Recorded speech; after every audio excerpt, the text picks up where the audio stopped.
যেতিয়া ৰাম কৃষ্ণৰ পাঠত আছে তেখেত 10,000 বছৰ মানে ৰাজত্ব কৰিলে ৰাম। তাৰপিছতে সকলো অযোধ্যা নগৰীলৈ মানে অযোধ্যা নগৰৰ সকলোকে প্ৰথমে স্বৰ্গ লৈ যাব গন্ধৰ্ব লোক, তাৰপিছতে মানে বৈকুণ্ঠ দিব।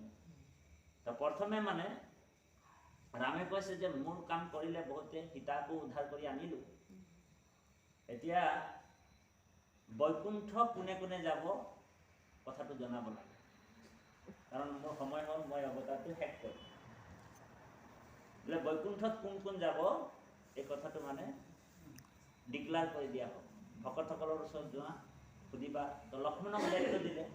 লক্ষ্মণে প্ৰথমে গ'ল হেৰিৰ ওচৰত, বিভীষণৰ ওচৰত। বিভীষণক যেতিয়া সুধিছে যে দাদাই মোক কৈছে যে আপুনি দাদাৰ উপযুক্ত কামখিনি কৰিলে, দাদাৰ লগতে আছিলে, গতিকে আপোনাক বৈকুণ্ঠ যাবলৈ বিমান এখন আহিছে, তাতে একেলগে 10,000 ভকত বৈষ্ণৱক উঠাই, যিসকল মানে ৰামৰ কাম কৰিছিলে সেইসকলক নিব। মানে বিমানখন আছে, দাদাই মানে ঠিক কৰিছে, আপোনাকো সাজু হ'বলৈ কৈছে, বেডিং চেডিং বান্ধিবলৈ। যেনেকে এতিয়া আপোনালোক ঈশ্বৰৰ কৰ্ম কৰি আছে, যেনিবা ঈশ্বৰৰ কৰ্ম কৰি আছে, উদাহৰণটো দিছ, তাৰপিছতে ভগৱানৰ দূত এজন আহিছে যেনিবা, বোলে আপোনালোকক বহুত দিন হ'ল প্ৰাথমিক গঠন কৰা, ঈশ্বৰৰ নাম চাম গায়ে থাকে, পটককৈ বিমান এখন আহি গ'ল।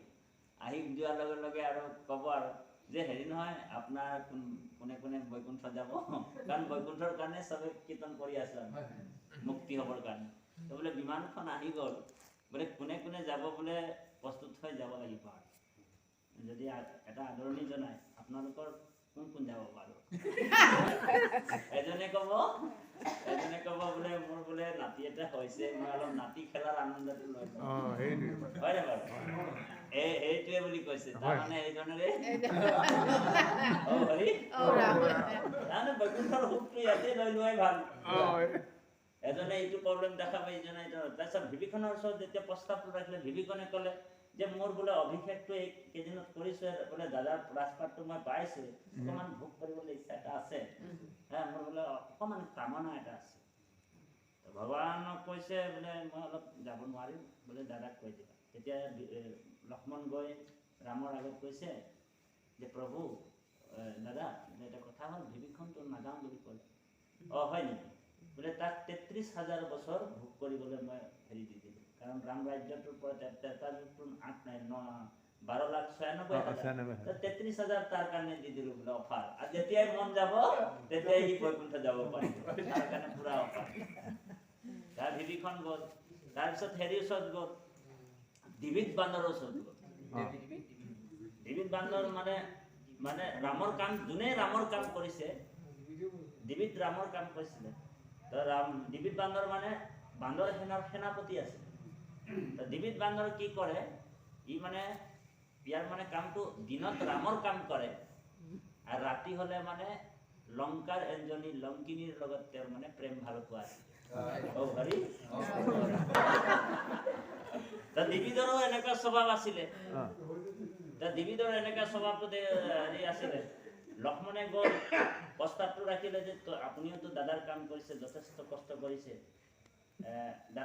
বৈকুণ্ঠৰ বিমান এখন আনি থৈছে, আপোনাকো মানে বেডিং চেডিং লৈ মানে ওলাবলৈ কৈছে। হেৰিয়ে কৈছে, ডিভিদ বান্দৰৰ মানে স্বভাৱটো বেয়া, তেওঁ খং উঠি গ'ল, বোলে মই ৰামৰ কাম কৰিলো, এইটো বোলে কি ডাঙৰ কথা,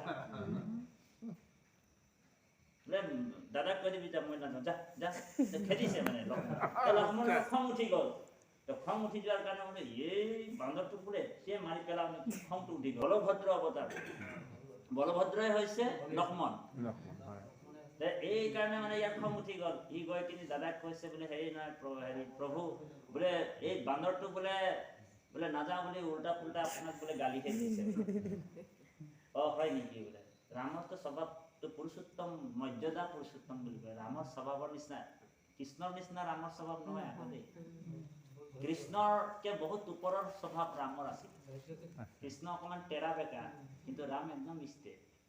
সেইকাৰণে কৃষ্ণৰ ৰূপটো ইমান ধুনীয়া, কিন্তু কৃষ্ণৰ ৰূপতকৈও ৰামৰ ৰূপটো বেছি লাৱণ্য আছিল। ইমান ধুনীয়া ৰাম, ভাগৱতত কৃষ্ণৰ ওপৰত প্ৰেমী প্ৰেমিকাই মুগ্ধ হৈ যোৱাৰ কথা আলোচনা কৰিছে, কিন্তু ৰামায়ণত ৰামৰ ওপৰত ৰাক্ষস মুগ্ধ হৈ যোৱাৰ কথা কৈছে। খৰ আৰু দুখন ধেমালি কথা নেকি? ৰাক্ষসো মুগ্ধ হৈ গৈছে। শূৰ্পণখাতো প্ৰস্তাৱে ৰাখি দিলে, ৰাম মোকো বোলে এইজনেই লাগে বোলে।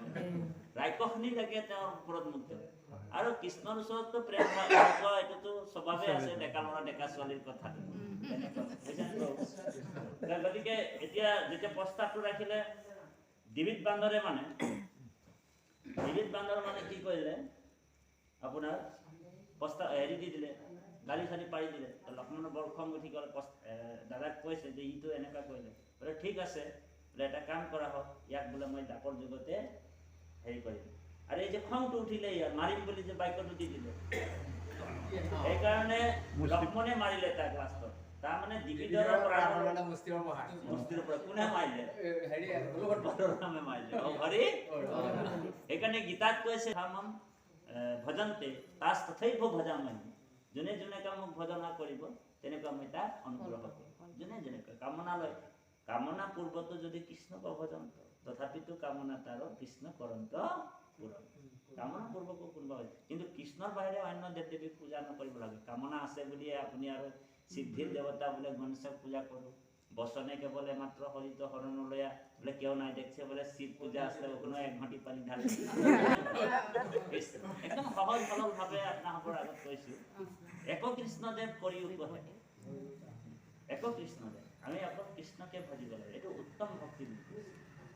কৃষ্ণৰ বাহিৰে যদি অন্য অন্য দেৱ দেৱীক পূজা কৰি সেইসকল ভকতো হ'ব নোৱাৰে।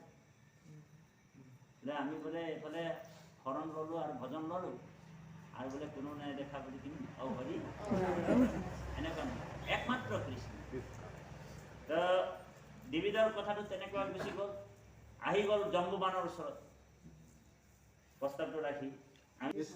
ভগৱান হেৰি ভগৱানে ক'লে যে এটা কাম কৰ, জম্বুবানৰ ওচৰত যোৱা।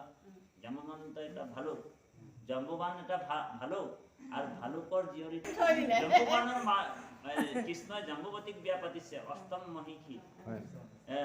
গতিকে সেইটো কাহিনীটো এতিয়া নকওঁ, সেইটো দীঘলীয়া অকণমান আছে, পিছত আহিলে কেতিয়াবা কম। এতিয়া কি হ'ল, এই জম্বুবানৰ প্ৰস্তাৱটো ৰাখিলে।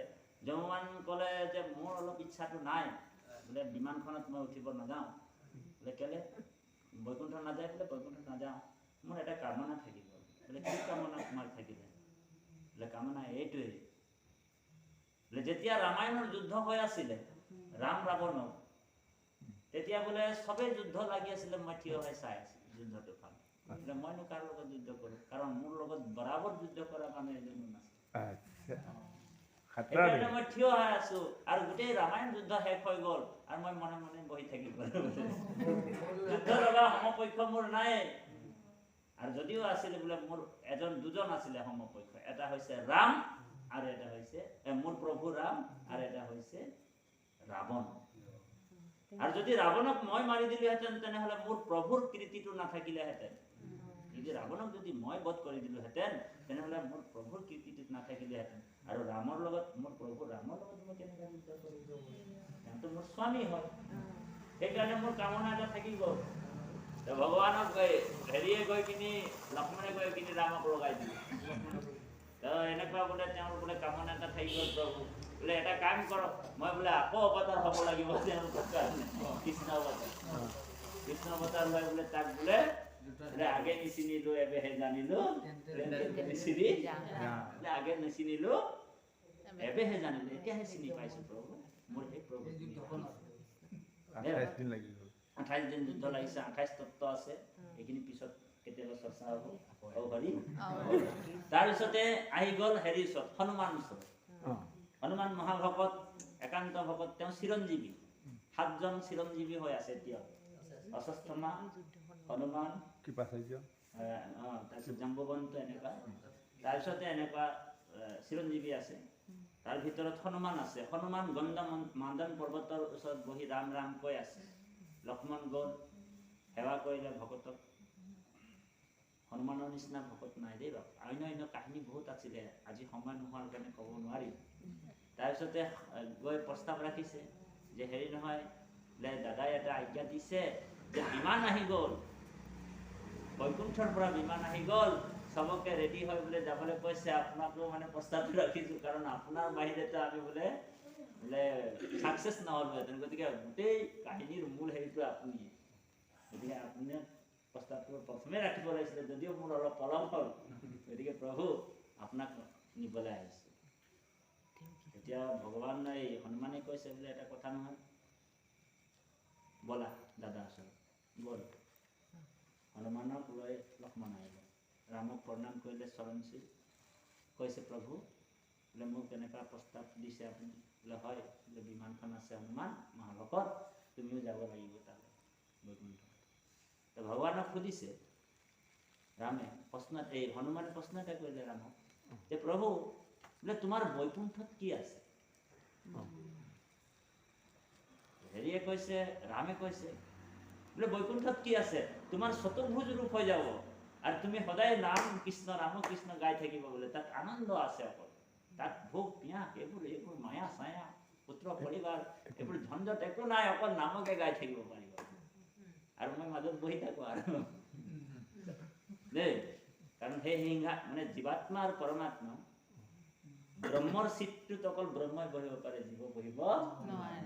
আমি গৈ কিনি তাত চতুৰ্ভুজ সুৰূপ স্বৰূপ ধৰিব পাৰে, মুক্তি হ'লে মানে স্বৰূপ হৈ যাব পাৰে, কিন্তু মেইন চিটটোত তেওঁ বহিব পাৰিব, মানে ব্ৰহ্মই বহিব পাৰে। তাৰপিছতে কৈছে যে মোৰতো এনেকুৱা নাম গাই থাকিবা, পৰম আনন্দ লাভ কৰি থাকিবা, তাত ভোগ পিয়াস তৃষ্ণা দুখ বেজাৰ খং ৰাগ একো নাই, বৈকুণ্ঠ একদম শুদ্ধ, জন্ম মৃত্যু তাত একো নাই, যাবা। বোলে বৈকুণ্ঠত অকল নাম আছে নেকি প্ৰভু? বোলে অকল নামহে আছে। তাত বোলে ভাগৱত ব্যাখ্যা পাঠ এনেকুৱা নহয় নেকি? বোলে ৰামায়ণ পাঠ নহয় নেকি? পাঠ ব্যাখ্যা ভাগৱত পাঠ এনেকুৱা ৰামায়ণ পাঠ একো নহয় নেকি? বোলে তাত অকল নামহে হয়, বোলে তাত পাঠও নহয়, ৰামায়ণ পাঠ ভাগৱত পাঠ এইবোৰ নহয়, অকল নামহে হয়। বোলে অকল নামহে হয় নেকি? বোলে তেনেহ'লে আপোনাৰ বৈকুণ্ঠ বোলে আপোনাকে মুবাৰক হওক। বোলে কেলে? বোলে পৃথিৱীত বোলে দুইটাই আছে, বোলে ইয়াত নামও গাওঁ আৰু আমি ভাগৱত পাঠও কৰোঁ আৰু ৰামায়ণ পাঠও কৰোঁ আৰু ব্যাখ্যাও কৰোঁ। অ হৰি, সেইকাৰণে হনুমান হেৰি হৈ গ'ল নগ'ল। ভগৱান ভাবিছে এতিয়া এটা কাম কৰ, খালী বিমানখনক খালীয়ে পঠিয়াই দিয়া, বাকী 10,000 তাত উঠাই দিলে, গন্ধৰ্ব লোক গ'ল, প্ৰথমে গন্ধৰ্ব লোক, তাৰপিছতে বৈকুণ্ঠত চিট হেৰিব। এতিয়া এই কৃষ্ণ ভক্তিটো আমাৰ এইটো কাৰণে দৰকাৰ, যিসকল মানুহে অকল টকা পইচা ধন সম্পত্তিৰ ওপৰতে বেছি চিন্তা কৰি থাকে, এই বস্তুবোৰ হৈছে বিনাশীল বস্তু, অনিত্য বস্তু। বোলে নিত্য আৰু শুদ্ধ আৰু সনাতন বস্তু কি? বোলে নিত্য শুদ্ধ আৰু সনাতন বস্তু হৈছে প্ৰভু ভগৱান। সেইকাৰণে কৈছে তুমিহে চৈতন্য সনাতন, তোমাৰ বাহিৰে সকলো এই জড় জগত মায়াৰ সৃষ্টি হৈছে, এদিন বিনাশ হ'ব, কিন্তু নিত্য বস্তু হৈছে ভগৱানৰ নাম।